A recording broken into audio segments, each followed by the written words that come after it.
Saudara-saudariku, salam sejahtera untuk kita semua. Melalui video ini, saya ingin sedikit berbagi pemahaman saya mengenai sebuah fenomena, yaitu fenomena orang berpindah agama. Ada banyak alasan atau penyebab orang sampai berpindah keyakinan atau berpindah agama. Bisa karena masalah perkawinan, bisa karena pekerjaan atau ekonomi, bisa juga karena paksaan atau intimidasi. Tapi ada satu hal yang saya cermati dan ingin saya komentari melalui video ini yang seringkali dipopulerkan di media sosial, yaitu motivasi orang berpindah agama atau penyebab orang berpindah agama, misalnya dari kekristenan, itu alasannya karena kekristenan itu tidak masuk akal. Kalau orang bertanya kepada saya, apa tanggapan saya ketika orang mengatakan bahwa ada orang Katolik atau orang Protestan kemudian berpindah agama dan mengatakan Katolik atau Protestan itu tidak masuk akal, maka saya mengatakan, saya bersyukur ada orang yang mengatakan itu. Saya senang ketika ada orang memberi kesaksian bahwa kekatolikan atau Protestan itu tidak masuk akal. Mengapa saya senang atau mengapa saya bersyukur dengan itu? Karena saudara-saudari tanpa disadari, mereka memberi sebuah kesaksian bahwa kekristenan atau misteri dalam kekristenan itu begitu luas, sehingga otak kita yang kecil ini tidak cukup mampu untuk menampung misteri kekristenan yang begitu luas itu.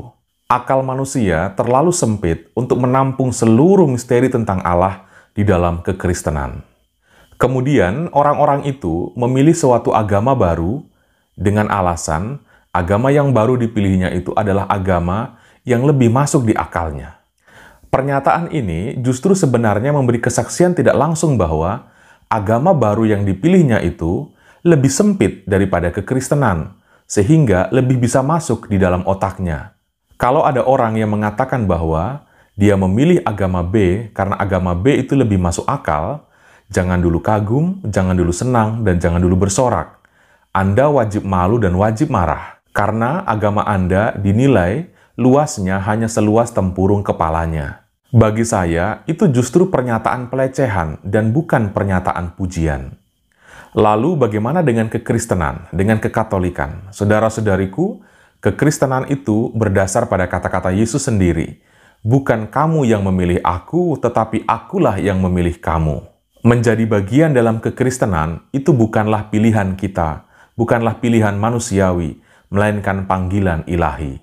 Secara pribadi, saya sangat bersyukur sebab saya mengalami panggilan Allah untuk mengalami Dia di dalam kekristenan, di dalam kekatolikan. Saya dipanggilnya menjadi Kristen, menjadi Katolik, bukan pertama-tama untuk menganalisa Dia, bukan pertama-tama untuk berpikir tentang Dia, tetapi pertama-tama untuk mengalami Dia.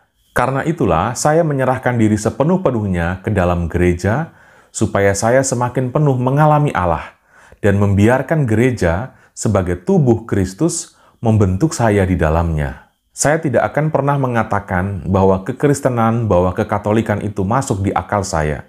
Sebab bagi saya pernyataan ini justru merendahkan kekristenan itu. Justru sayalah yang bersyukur sebab diperkenankan untuk memasuki misteri yang begitu luas tentang Allah di dalam kekristenan. Rasionalitas, akal kita itu adalah bagian dari ciptaan Allah. Mana mungkin ciptaan Allah dapat mencerna Allah setuntas-tuntasnya. Justru karena keterbatasan itulah, Allah memanggil kita untuk mengalami Dia, untuk mengalami misterinya. Dan itulah yang terjadi di dalam kekristenan. Ketika kita menjadi Kristen, itu artinya apa? Kita dipanggil untuk mengalami Allah di dalam Kristus. Yang perlu kita buat adalah menyerahkan diri sepenuh-penuhnya. Tapi itu bukan berarti bahwa kita masa bodoh dan berhenti untuk berpikir. Kekristenan itu tidak meninggalkan rasionalitas. Justru di dalam kekristenan, rasionalitas digunakan sebagai instrumen untuk memberi bingkai bagi pengenalan dan pengalaman akan Allah. Itulah mengapa kekristenan itu bersentuhan dengan filsafat. Sebab rasionalitas memang harus berteman dengan iman. Jika rasionalitas itu berdiri sendiri, maka rasionalitas itu justru akan menggiring kita pada kesesatan, yaitu berlagak menjadi Tuhan bagi orang lain. Saudara-saudariku, orang menjadi sombong, menjadi angkuh, dan menjadi sesat ketika dia hanya berhenti pada berpikir tentang Allah. Sebaliknya, orang menjadi rendah hati, menjadi penuh kedamaian, menjadi penuh belas kasih, pengampunan, dan penuh pengorbanan ketika dia sampai pada mengalami Allah.